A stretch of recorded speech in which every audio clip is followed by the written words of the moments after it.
For this Math by Myself activity, this is practice of lesson 9 that we completed in math in class. So for numbers 1 through 5, you are going to count the objects, fill in the place value chart, and write the number on the line. So pay attention to these. These are all in bundles of 10. These are ones. So count how many 10s are there, fill in the place value chart. How many ones are there, fill in the place value chart. And then count. How many is this in all?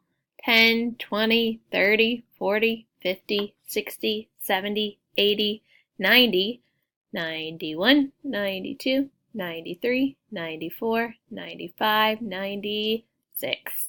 So I will write 96 on the line. You're going to repeat these same steps for number 2, 3, 4, and 5. Remember, if it's a bundle, you should assume when it's a bundle, bundle, make a 10. So these will be groups of 10.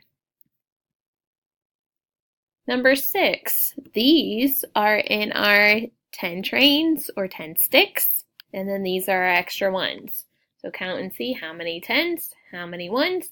Count how much does it equal in all with the 10s and 1s, and write that number on the line for number 6 and number 7.